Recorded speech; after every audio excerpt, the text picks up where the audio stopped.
Subscribe कीजिए F study class channel को और बेल आइकन को दबाइए लेटेस्ट वीडियो सबसे पहले देखने के लिए।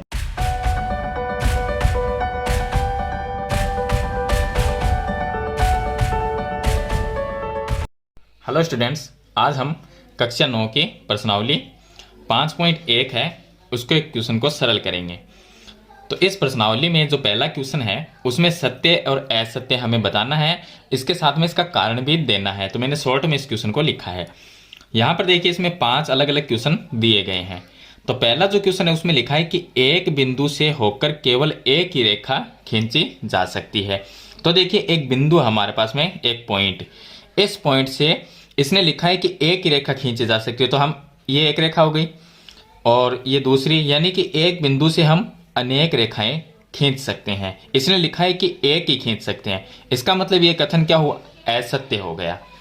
तो इसका हम लिखते हैं कि यह कथन असत्य है, क्योंकि एक जो पॉइंट होता है यानी एक बिंदु, उससे हम अनेक रेखाएं खींच सकते हैं। तो किसी भी तरीके से देखिए इस बिंदु से गुजरनी चाहिए तो हम अनेक रेखाएं खींच सकते हैं। तो चलिए मैं इसका आंसर है वो लिख देता हूं। तो देखिए ये इसका आंसर हो जाएगा कि यह कथन असत्य है क्योंकि एक बिंदु से अनेक रेखाएं खींची जा सकती है, जैसा कि चित्र में दिखाया गया। तो हम इस प्रकार का एक चित्र है वो भी साथ में बना देंगे कि एक बिंदु से अनेक रेखाएं खींची जा सकती है। तो ये होगा इसका क्वेश्चन नंबर 1। चलिए इसके बाद में देखिए क्वेश्चन नंबर 2। इसने लिखा है कि सेकंड क्वेश्चन में कि दो भिन्न बिंदुओं से होकर जाने वाली असंख्य रेखाएं हैं, यानी कि बहुत सारी दो बिंदुओं से रेखाएं जा सकती है। तो सेकंड क्वेश्चन का आंसर मैं लिख देता हूं। तो देखिए क्वेश्चन नंबर 2 का ये आंसर होगा कि यह कथन असत्य है क्योंकि जब दो बिंदु होते हैं तो दो बिंदुओं से केवल हम एक ही रेखा खींच सकते हैं। इसने लिखा है कि असंख्य, असंख्य यानी बहुत सारी रेखाएं खींचे। तो देखिए हम एक चित्र भी बना देंगे। यहाँ पर एक पॉइंट ये हो गया, दूसरा पॉइंट ये हो गया, इसका नाम हम ए लिख देते हैं, इसका बी लिखे। अब इन दोनों बिंदु से रेखा गुजारनी है। तो देखिए यहां से एक रेखा इस तरह से आएगी, एक बिंदु से गुजर गई, फिर इस तरह से हम दूसरे बिंदु से गुजार दें। अब इसके अलावा इस बिंदु से और रेखाएं, हम दोनों बिंदुओं से कोई रेखा गुजार ही नहीं सकते। तो यानी कि दो बिंदुओं से केवल एक ही रेखा गुजर सकती है। तो ये चित्र में दिखाया गया है, यहां पर लिख देंगे चित्र में दिखाया गया है। तो ये इसका आंसर हो जाएगा। इसके बाद में क्वेश्चन नंबर जो इसका 3 है, देखिए कि एक शांत रेखा दोनों ओर अनिश्चित रूप से बढ़ाई जा सकती है, यानी शांत रेखा। इसका मतलब क्या हुआ? क्वेश्चन नंबर 3 देखिए इसका मैं आंसर बताता हूं कि एक शांत रेखा यानी कि एक लाइन है हमारे पास में, ये एक लाइन होगी, इस पॉइंट का नाम ए, इसका नाम बी दे दिया। ये एक लाइन है, एक रेखा है। इसने कहा है कि इस रेखा को हम अनिश्चित रूप से, यानी इसको अनिश्चित रूप से बढ़ाया जा सकता है दोनों तरफ से। तो देखिए हम इसको इस साइड से भी आगे बढ़ा सकते हैं और इसको इस साइड से भी आगे बढ़ा सकते हैं, इस तरह से। तो इसका यह कथन क्या हुआ? सत्य कथन हुआ। तो हम यहां पर इसका आंसर लिखेंगे कि यह कथन सत्य है। तो मैंने इसका आंसर लिख दिया कि जैसा कि मैंने आपको बताया कि यह कथन क्या हुआ, इसका मतलब सत्य हुआ, क्योंकि यूक्लिड की अभिधारणा 2 के अनुसार, इसमें देखिए आप बुक के अंदर आपको कुछ अभिधारणाएं मिलेगी, जिसमें अभिधारणा जो 2 है उसमें यह लिखा गया है कि एक जो शांत रेखा होती है उसको दोनों तरफ से आगे बढ़ाया जा सकता है। तो यही बात मैंने यहाँ पर लिखी है कि अभिधारणा 2 के अनुसार एक शांत रेखा को आगे बढ़ाया जा सकता है। तो ये इसका कारण हो गया। इसके बाद में देखिए इसका क्वेश्चन नंबर इसका 4। नंबर 4 में इसमें लिखा है कि यदि दो वृत्त बराबर है तो उनकी त्रिज्याएं भी बराबर होती है। तो चलिए मैं इसका आंसर बता देता हूं आपको। तो देखिए हमारे पास में अगर दो वृत्त है, एक ये वृत्त हो गया और एक ये, दोनों हम ये मान लेते हैं कि दोनों वृत्त बराबर है। अब जब वृत्त अगर बराबर है तो एक वृत्त को दूसरे के ऊपर रखेंगे तो क्या होंगे? समपाती होंगे। अगर दोनों वृत्त समपाती और बराबर है तो इसका मतलब उनकी जो त्रिज्याएं हैं वो भी क्या होगी? बराबर ही होगी। क्योंकि जब दोनों वृत्त ही बराबर है तो एक दूसरे के ऊपर रखने के बाद में ये दोनों क्या होंगे? समपाती, यानी इनकी परिधि भी बराबर ही रहेगी। अगर इनकी परिधि बराबर ही, ये समपाती है और ये बराबर है वृत्त, तो इनकी त्रिज्याएं भी क्या होगी? बराबर होगी। तो यही बात हमें इसके आंसर में लिखनी है। तो देखिए मैंने इसका आंसर लिखा है क्वेश्चन नंबर 4 का। इसने क्या लिखा था? इसने लिखा था कि दो वृत्त बराबर है तो उनकी त्रिज्याएं भी बराबर होती है। तो यह कथन तो इसका सत्य है ही, क्योंकि जब वृत्त बराबर होंगे तो त्रिज्या भी बराबर होगी। अब इसका कारण क्या लिखना है? कारण में लिखना है कि यह कथन सत्य है क्योंकि प्रश्न के अनुसार वृत्त बराबर है। जैसे कि हमें प्रश्न में दिया गया है कि वृत्त क्या है? बराबर है। अगर वृत्त बराबर है तो इन्हें हम एक दूसरे के ऊपर अध्यारोपित करें, यानी एक दूसरे के ऊपर रखें तो यह क्या होंगे, संपाती होंगे। इसका मतलब ये हुआ कि उनकी जो वृत्त की जो परिधि है वो क्या होगी, बराबर होगी। यानी वृत्त भी बराबर है तो परिधि भी बराबर होगी, तो यह संपाती होंगे। अगर ये संपाती है तो इसलिए इनकी त्रिज्याएं भी क्या होगी, बराबर होगी। तो ये इसका कारण लिखना है आपको। इसके बाद में चलिए हम क्वेश्चन नंबर 5 देखते हैं। क्वेश्चन नंबर 5 में इसने छोटा सा इसका आंसर है, लिखना है कि आकृति में यदि AB और PQ बराबर है, यानी AB जो लाइन वो PQ के बराबर है और PQ लाइन ये लाइन XY लाइन के बराबर है। देखिए AB इसके बराबर है PQ के बराबर और PQ XY के बराबर है, तो AB और XY ये दोनों बराबर होगा। इसने लिखा कि ये दोनों बराबर होगा। तो अब देखिए इसका आंसर हमें ये लिखना है कि ये कथन क्या है, सत्य है। क्योंकि अगर एक लाइन, देखिए PQ इसके भी बराबर है और PQ इसके भी बराबर है, तो AB और XY अपने आप ही बराबर हो गई, तो ये कथन तो इसका सत्य है। अब इसका कारण भी हमें लिखना है, तो चलिए मैं आपको लिख के बता देता हूं। तो देखिए इसका आंसर, यह कथन तो हमारा सत्य है ही, उसके साथ में मैंने आगे कारण लिखा है कि वे वस्तुएं जो एक वस्तु के बराबर हो आपस में बराबर होती है। इसका मतलब क्या हुआ, एक तो हमारे पास में AB लाइन थी, एक PQ लाइन है। AB PQ के बराबर है और जो PQ है वो XY के बराबर है, यही तो इसने लिखा था। तो इसका मतलब क्या हुआ कि वे वस्तुएं जो एक वस्तु के बराबर होती है, यानी वे वस्तुएं का मतलब हो गया कि एक वस्तु ये है और एक वस्तु ये है। वे वस्तुएं जो एक वस्तु के बराबर होती है और आपस में भी बराबर होती है। इसका मतलब AB है वो देखिए इसके बराबर है, XY है वो इसके बराबर है, तो ये दोनों जो वस्तुएं हैं वो एक ही वस्तु के बराबर है, तो ये भी आपस में क्या हुई, बराबर हो गई। तो ये इसका कारण हो गया। तो ये था क्वेश्चन नंबर 1, जिसमें 5 अलग अलग क्वेश्चन दिए गए थे, मैंने आपको बता दिए हैं। चलिए इसके बाद में शुरू करते हैं क्वेश्चन नंबर 2। चलिए अब शुरू करते हैं क्वेश्चन नंबर 2। इसमें हमें परिभाषाएं देनी है, तो मैं आपको सिंपल ही बता देता हूं सीधा। पहला है समांतर रेखाएं। क्या होती है समांतर रेखाएं? समांतर रेखाएं वे रेखाएं हैं जिसको आगे तक बढ़ाया जाने के बाद भी आगे जाके आपस में नहीं मिलती है, वे क्या है, समांतर रेखाएं, जिनके बीच की दूरी भी क्या रहेगी, बराबर रहेगी। यहां से नापे या यहां से बराबर दूरी रहेगी। तो ये हो गई समांतर रेखाओं की परिभाषा। आप लिख सकते हैं आसानी से कि वे रेखाएं जो आगे जाके आपस में ना मिले, तो वे समांतर रेखाएं होती है। दूसरा है लंब रेखा, यानी एक सरल रेखा के ऊपर एक खड़ी ऐसी रेखा जो 90 डिग्री का कोण बनाती है, तो वो क्या हो गई, लंब रेखा। उसके बाद में आता है रेखाखंड। रेखाखंड देखिए, रेखाखंड का मतलब क्या हो रहा है, एक तो होती है रेखा, एक होता है रेखाखंड। रेखा का मतलब एक लाइन और रेखाखंड का मतलब उसी रेखा का एक बीच का टुकड़ा। तो हमने मान लिया कि ये एक रेखा है, इसका एक पॉइंट यहां पर है और दूसरा पॉइंट यहां पर, इसको A नाम दिया, इसको B नाम दिया। ये पूरी एक रेखा है इतनी बड़ी, लेकिन बीच का दो हमने यहाँ एक पॉइंट ये, एक पॉइंट ये, यहां तक क्या हुआ, ये इसका एक खंड यानी एक भाग हो गया। तो रेखा का ये भाग, तो इसकी परिभाषा आप लिख सकते हैं कि एक ऐसी आकृति जिसकी एक जो सीमा है वो क्या हो, सीमित हो। जिसकी सीमा यानी कि जिसकी लंबाई है वो सीमित हो, वो क्या कहलाती है, रेखाखंड। यानी उसका एक रेखा का जो भाग है वो रेखाखंड कहलाता है। क्वेश्चन नंबर 4 में देखिए, क्वेश्चन नंबर 4 है वृत्त की त्रिज्या। वृत्त की त्रिज्या क्या होती है, ये हो गया वृत्त, इसका ये केंद्र बिंदु और ये परिधि तक की दूरी, इसको हम वृत्त की त्रिज्या कहते हैं। परिभाषा सिंपल ही है कि यहां पर जो ये सर्किल है, यानी कि एक पॉइंट, एक बिंदु से वृत्त की परिधि की दूरी वृत्त की त्रिज्या कहलाती है। या आप इसको लिख सकते हैं कि जो सर्किल है उस सर्किल के केंद्र बिंदु से उस परिधि तक की दूरी वृत्त की त्रिज्या कहलाती है। उसके बाद में आता है वर्ग। वर्ग एक आपको पता है कि वर्ग वो चतुर्भुज है जिसके अंदर चारों भुजाएं बराबर होती है और प्रत्येक कोण 90 डिग्री का होता है। तो सिंपल परिभाषा बन गई इसकी कि ऐसा चतुर्भुज जिसकी चारों भुजाएं बराबर होती है और प्रत्येक कोण 90 डिग्री का होता है, वो क्या कहलाता है, वर्ग कहलाता है। तो इस तरह से आपको यानी इनकी परिभाषाएं लिखनी है। अब आप किसी तरह से भी लिख सकते हैं, समांतर रेखा है तो थोड़ी आप बड़ी लिख सकते हैं, शॉर्ट जो भी है उस तरह से आप लिख सकते हैं। रेखाखंड है तो रेखा का एक टुकड़ा यानी एक भाग है वो रेखाखंड कहलाता है। लंब रेखा यानी एक सीधी सरल रेखा पे एक इस तरह से खड़ी रेखा जो 90 डिग्री का कोण बनाती है वो लंब रेखा हो गई। वृत्त की त्रिज्या यानी एक पॉइंट सर्किल का ऐसा बिंदु, केंद्र बिंदु जिससे परिधि तक की दूरी त्रिज्या कहलाती है। वर्ग ऐसा चतुर्भुज जिसके अंदर चारों भुजाएं बराबर होती है और प्रत्येक कोण 90 डिग्री का होता है। यानी सिंपल है लिखना इसका। तो ये इसका क्वेश्चन नंबर 2 हो गया। मैंने आपको समझा दिया, आसानी से आप लिख सकते हैं इस चीज़ को। इसके बाद में चलिए हम शुरू करते हैं क्वेश्चन नंबर इसका 3। अब देखिए क्वेश्चन नंबर 3 प्रश्नावली 5.1 का। क्वेश्चन नंबर 3 में दिया गया है कि नीचे दी हुई 2 अभिधारणाओं पर विचार कीजिए। अभिधारणा ये 1 है और ये 2। पहला दिया गया है कि दो भिन्न बिंदु ए और बी दिए रहने पर, हमें 2 बिंदु दिए गए हैं ए और बी।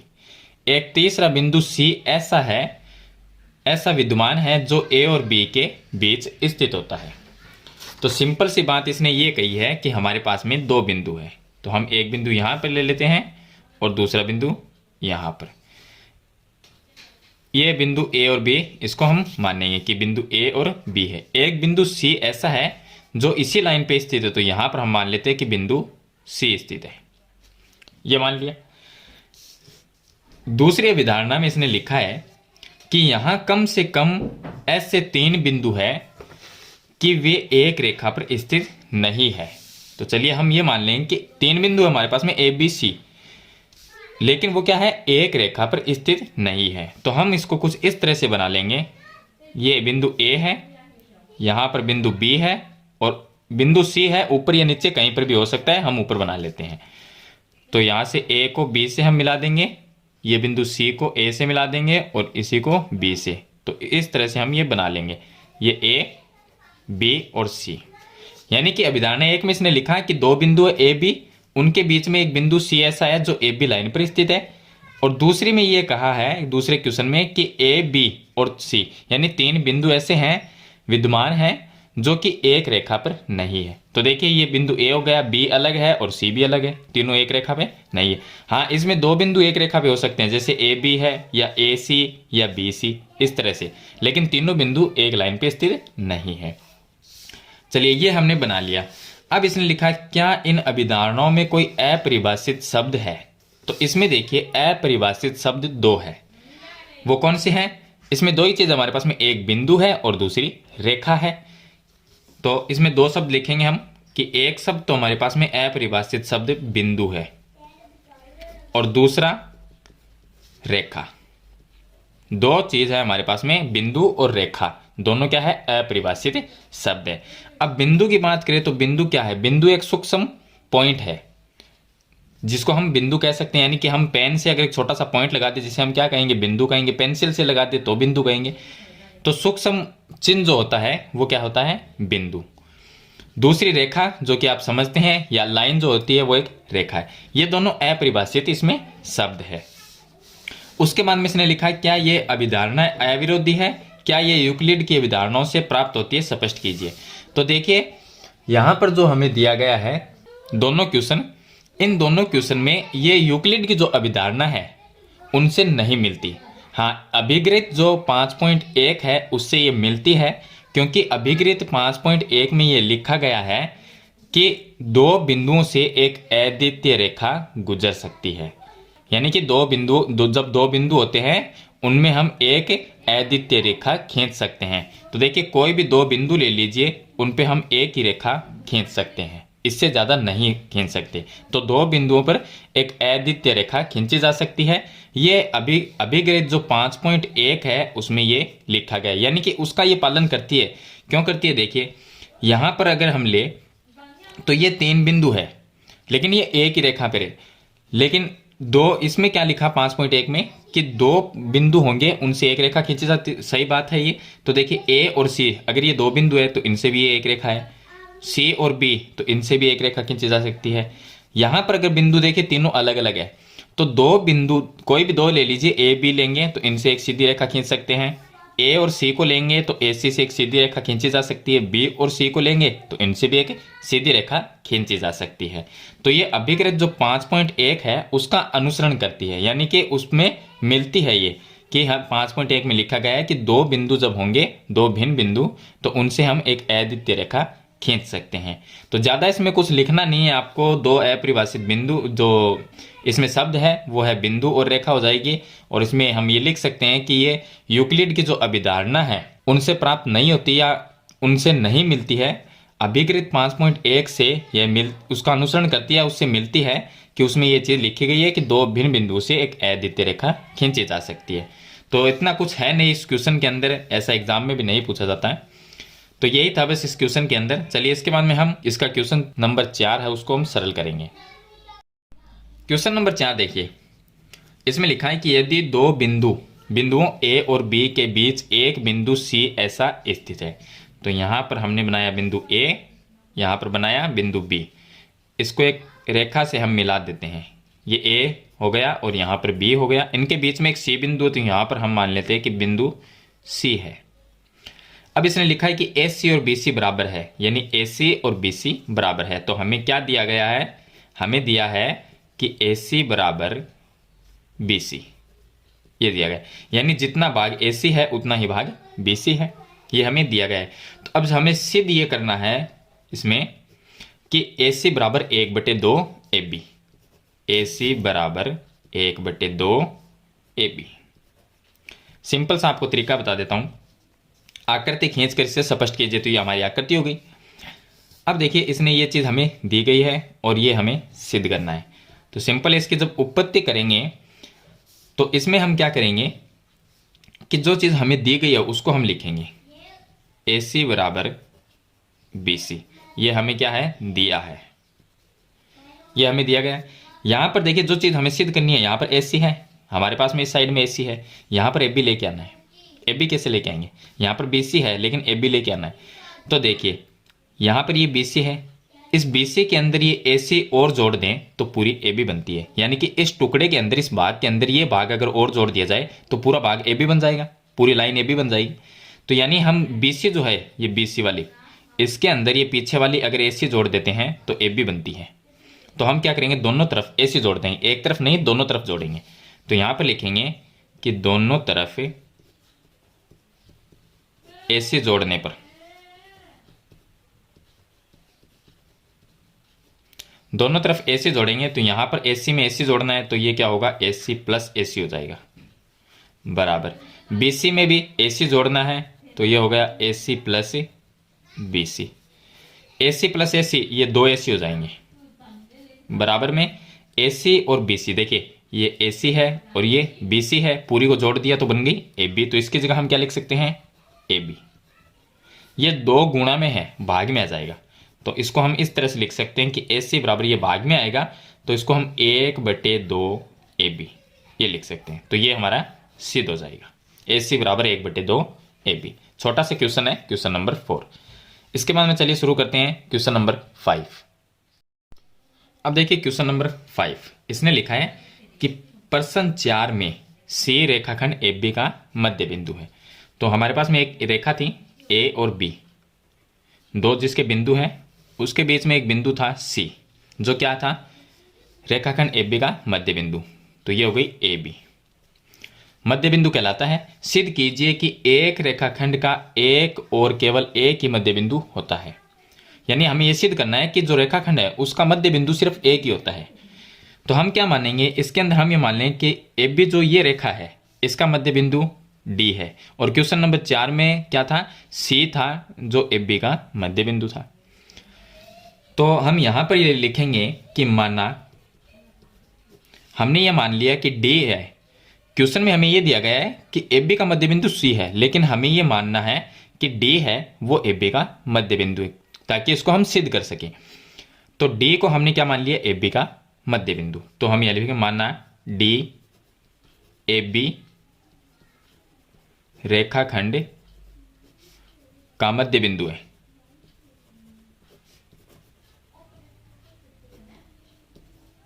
तो ये होगा इसका मध्य बिंदु।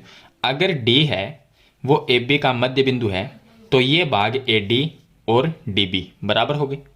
तो हम यहां पर लिख सकते हैं ए डी बराबर डी बी, इसको समीकरण नंबर 1 नाम दे देंगे।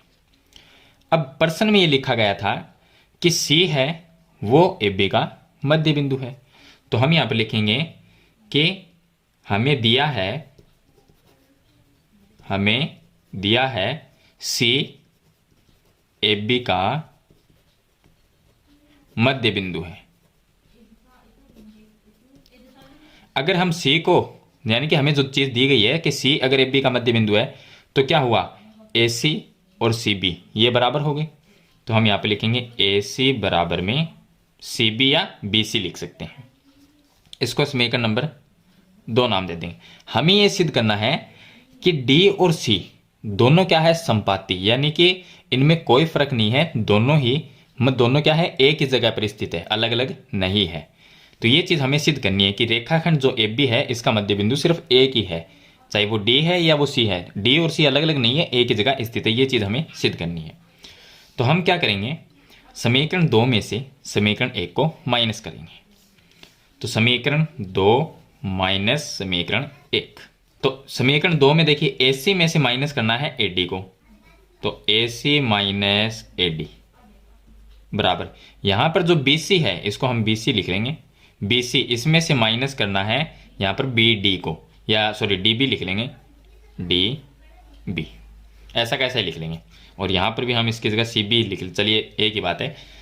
अब देखिए ए सी में से अगर ए डी को माइनस किया जाए तो पीछे क्या रहेगा, देखिए यहाँ पर ए से ये सी, इसमें से माइनस करना है ए डी, यानी ए सी में से ये ए डी वाली माइनस कर देंगे तो पीछे ये डी सी रह जाएगी, इतनी सी लाइन, तो हम इसकी जगह तो लिख देंगे डी सी रह गई। और बी सी में से माइनस करेंगे डी बी, तो देखिए ये है बी सी, इसमें से माइनस करनी है ये डी बी, तो बड़ी लाइन में से छोटी लाइन को माइनस कर लेंगे। बड़ी कौन सी है, डी बी है, तो ये डी बी, इसमें से माइनस करना है ये सी बी, तो डी बी में से ये वाली लाइन माइनस कर देंगे तो पीछे डी सी रहेगा, तो इसमें भी डी सी आएगा, लेकिन डी सी इसमें माइनस का रहेगा क्योंकि जो माइनस की भुजा है वो बड़ी है, तो डी बी क्या है, बड़ी है, इसलिए ये माइनस में होगा। आप देख लीजिए इस तरह से कि छोटी में से बड़ी घटानी है हमें, बी सी है ये छोटी है और डी बी है वो बड़ी है, तो छोटी में से बड़ी घटाएंगे तो माइनस का ही आंसर आएगा। चलिए ये माइनस की जो है इसको हम इस साइड में लेके आएंगे, तो यहाँ पर डी सी पहले से है और ये आके प्लस में डी सी बन गया बराबर में 0, ये हो गए 2 डी सी, 2 डी सी बराबर 0। अब 2 गुणा में भाग में आएगा, 0/2 करेंगे तो भी 0 आएगा, तो डी सी बराबर 0/2, 0 में 2 का भाग दिया तो 0, तो डी सी बराबर 0 आ गया। इसका मतलब डी और सी क्या है, इसका मान 0, यानी एक ही जगह स्थित है, संपाती है, तो हम यहाँ पर लिख देंगे सी डी संपाती है। संपाती का मतलब दोनों अलग अलग नहीं है, एक ही जगह है, संपाती है, ये लिख देंगे। तो इसलिए रेखाखंड जो है, किसी भी रेखाखंड का मध्य बिंदु एक ही, केवल एक ही होता है, ये बात आप इसके नीचे लिख सकते हैं। तो ये होगा इसका क्वेश्चन नंबर 5। चलिए इसके बाद में शुरू करते हैं क्वेश्चन नंबर 6। क्वेश्चन नंबर 6 देखिए, इसमें हमें एक ये रेखा दी गई है जो कि ए बी सी डी है। इसने लिखा है कि ए सी और बी डी बराबर है, तो हमें क्या दिया गया है, हमें ये दिया है कि ए सी बराबर बी डी, ए सी और बी डी बराबर है, ए सी और बी डी ये दोनों बराबर है। सिद्ध करना है हमें, वो यहाँ पर हम लिख लेंगे कि हमें जो सिद्ध करना है वो करना है ए बी बराबर सी डी। देखिए ए बी और सी डी ये बराबर है, यानी ये इतना भाग और इतना भाग भी बराबर है, ये सिद्ध करना है। तो सबसे पहले जो हमें दिया है उसी को हम लिख लेंगे। हमें दिया गया है ए सी बराबर बी डी, ये हमें दिया है, इसको समीकरण नंबर 1 मान लेंगे। अब देखिए ए सी जो है उसको हम कैसे लिख सकते हैं, देखिए ए सी, इस पूरी लाइन में से हम ए सी लाइन को अलग निकालते हैं, तो हमने ये निकाला ए सी, ए और सी, और ए सी का बीच में बिंदु जो है वो बी है, तो ए सी को मैंने अलग निकाल के आपको बताया है। ए सी की जगह देखिए, ए सी की जगह हम क्या लिख सकते हैं, ए सी को इस तरह से लिख सकते हैं A B plus B C, इसका मतलब ए सी होगा क्योंकि ए सी के 2 भाग है, तो ए सी की जगह हम लिख सकते हैं ए सी बराबर A B plus B C, यानी पूरी ए सी को हमने 2 टुकड़ों में लिख दिया, इसको नाम देंगे समीकरण नंबर 2। इसी तरह से जो बी डी है उसको भी अलग लेंगे, बी डी लाइन को अगर अलग लेते हैं हम तो उसके भी बीच में एक बिंदु है, ये हो गया बी डी, इसके बीच में एक बिंदु है सी, तो पूरी जो बी डी है उसको हम कैसे लिख सकते हैं, B C plus C D, इसको दोनों को जोड़ के अलग अलग टुकड़ों में लिख देंगे तो ये बी डी हो जाएगी। तो देखिए ए सी की जगह हमने ये लिख दिया और बी डी की जगह हमने लिख दिया B C plus C D, B C plus C D, इसको नाम देंगे समीकरण नंबर 3। समीकरण 2 और 3 से AC और BD इन दोनों का जो मान है वो समीकरण 1 में रखेंगे। AC की जगह तो हम AC का ये मान लिख देंगे, BD की जगह BD का ये मान लिख देंगे। तो हम यहाँ पर लिखेंगे समीकरण, या हम ऐसे लिख सकते हैं AC व BD का मान समीकरण 1 में रखने पर